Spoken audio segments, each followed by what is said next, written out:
Equestrian property owners, did you know that the appeal of your property has a huge effect on both the price and the sale time that you achieve? Give me the next few minutes and I'll share with you my top 10 tips on how to make your property look its best for the potential buyer.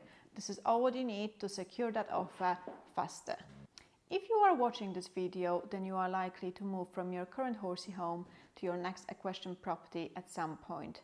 If that's the case, drop me a line down below and I'll send you my equestrian home checklist for free. That way you can immediately implement everything that I'm about to show you in this video.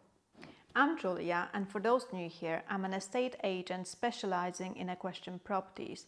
I'm also a partner at Horsey Goose Solicitors, so whether you want to talk properties or discuss a legal matter, I've got you covered. In those videos, we go deep into everything and anything equestrian. So what are the 10 ways to increase the appeal of your equestrian property that doesn't take too much time or cost much money? Sort out your driveway. That is number one. First impression matters, so let's get that sorted. Number two are the stables. Please don't go splashing out on a full repair.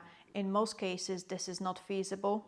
Instead, make sure that they are clean and just do some touching up where required. Soap, water, and a scrubbing brush can really go a long way in freshening up your stables. Clean up the walls, the doors, remove all the cobwebs or any dirt that you can't see. If you've got horses in during the viewings, make sure they always have nice clean beds, nice hay, making it all look presentable. Number three, paddock perfection. Give them a quick tidy and a muck out. It doesn't take a lot of time, but it will make a big difference. When it comes to fencing, as long as they are safe and looking okay, you are all good. Fresh coat of wood treatment can really work wonders without the need of a full replacement. Just give them a little bit of a touch-up where needed. That leads us to number four, the arena appeal. If you've got an arena, just make sure it's in a good shape. Basic maintenance such as harrowing should be enough. Perhaps if you've got any weeds or debris, then get those removed, but there's no need for fancy upgrades. And for the viewing days, make sure the gate is open to the arena so potential buyers can enter, can have a look without fussing about with the gates. And if you can, maybe set up a course of jumps or whiteboards. Number five, clean up the yard. Get the yard swept and tidy. Put away all the tools, all the stuff lying about, making sure that it's all looking nice and tidy. Just while you do that, make sure you remember one thing. Do not make it look too empty. Potential buyers want to be able to vision themselves living there. So they want to see that the yard is being used, the home is being lived in, because that is affecting their imagination when they're making a decision. So make sure it's nice and tidy, but not too empty. And mainly what you need to do while you're tidying up, making sure your muck heap is nice and tidy. There's nothing more off-putting than a disgustingly looking muck heap, so bear that in mind. Number six, your horses. Basic rule, keep them looking good. Give them a quick groom, trim their manes, make them all look presentable.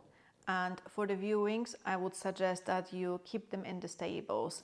That way it is much safer for everybody involved, but also it can show off the stable size. Number seven, pets. Especially if you've got a dog, it is best to keep them away. Last thing you want is for a doggy or a cat to ruin the viewings. I understand that some people will say, oh, they are part of my family, they are my family members, and trust me, I've got 3 Labradors and they are my family. But for the viewings, as much as I personally hate it, it is best to keep them away. Number 8, sort out any disputes. If you've got an ongoing issue with a tenant, with a member of your staff or a neighbor, try and resolve those before any viewings.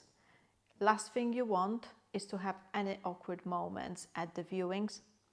And if you really tried everything and you can't get them resolved and there's still an ongoing issue or a dispute, at least put your agent on notice so they can deal with the situation and prevent any of those awkward moments.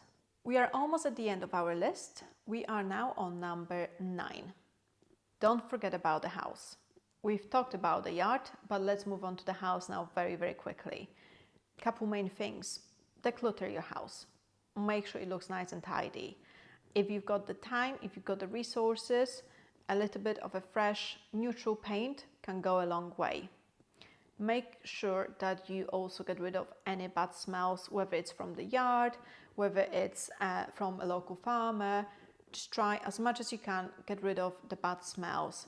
Fresh flowers, scented candles, these are really, really perfect for the viewings. But if you've got a good agent, I'm sure they'll take care of that.